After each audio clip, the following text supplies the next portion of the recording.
আজ বিনোদন দুনিয়ায় ঘটেছে এমন কিছু ঘটনা যা নিয়ে এই মুহূর্তে সোশ্যাল মিডিয়ায় চলছে তুমুল আলোচনা। একদিকে মায়ানগরীর এক প্রভাবশালী পরিবারকে নিয়ে উদ্বেগ, অন্যদিকে বিশ্বমঞ্চে ভারতের জয় জয়কার। একই সাথে চলছে শত বিলিয়ন ডলারের মহাযুদ্ধ, যার উপর ঝুলে আছে হলিউডের ভবিষ্যৎ। সবই জানবো এক্সক্লুসিভ সেগমেন্ট ট্রেন্ডিং টুডেতে। বলিউডের প্রখ্যাত চিত্রনাট্যকার সেলিম খানকে মুম্বাইয়ের একটি বেসরকারি হাসপাতালে ভর্তি করা হয়েছে। মূলত বার্ধক্যজনিত শারীরিক সমস্যা ও নিয়মিত স্বাস্থ্য পরীক্ষার অংশ হিসেবেই তাকে চিকিৎসকদের পর্যবেক্ষণে রাখা হয়েছে। বাবার অসুস্থতার খবর পেয়েই বড় ছেলে সালমান খান সহ আরবাজ খান ও সোহেল খান হাসপাতালে ছুটে যান। পরিবারের পক্ষ থেকে জানানো হয়েছে বর্তমানে তার শারীরিক অবস্থা স্থিতিশীল। প্রবীণ এই তারকার অসুস্থতা নিয়ে উদ্বেগ ছড়িয়েছে ভক্ত থেকে বলিউড সংশ্লিষ্টদের মাঝে।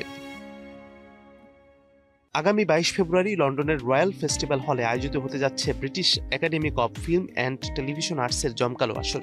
এই মর্যাদাপূর্ণ অনুষ্ঠানে পুরস্কার উপস্থাপিকা বা প্রেজেন্টার হিসেবে অংশ নেবেন বলিউড অভিনেত্রী আলিয়া ভাট। তার সঙ্গী হিসেবে বিজয়ীদের হাতে পুরস্কার তুলে দেবেন ওপেনহেইমার খ্যাত কিলিয়ান মার্ফি, গোল্ডেন গ্লোব বিজয়ী কেট হাডসন ও কিংবদন্তি অভিনেত্রী গ্লেন ক্লোজের মতো হলিউড তারকারা।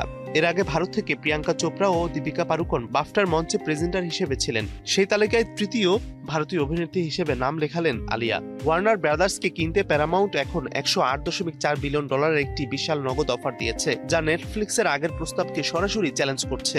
প্যারামাউন্ট প্রতি শেয়ারে $31 পর্যন্ত দেওয়ার পাশাপাশি নেটফ্লিক্সের চুক্তি ভাঙার জরিমানাও নিজে দেওয়ার প্রতিশ্রুতি দিয়েছে। বর্তমানে নেটফ্লিক্স 7 দিনের সময় দিয়েছে, তবে শেষ সিদ্ধান্ত জানা যাবে 20 মার্চ, যখন শেয়ার হোল্ডাররা ভোটের মাধ্যমে ঠিক করবেন কোম্পানিটি শেষ পর্যন্ত কার হাতে যাবে।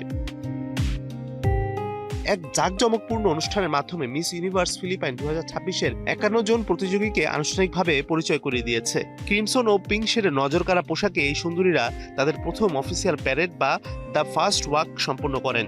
এই তালিকায় নিকোল বোরোমিওর মতো অভিজ্ঞদের পাশাপাশি অনেক নতুন মুখও রয়েছেন। আগামী মে মাসে করোনেশন নাইটের মাধ্যমে বর্তমান মুকুটধারী আহাতিসা মানুলার উত্তরসূরি নির্বাচিত হবেন, যিনি বিশ্বমঞ্চে ফিলিপাইনের প্রতিনিধিত্ব করবেন। বিনোদন জগতের এই ছিল আজকের সবচাইতে আলোচিত খবর।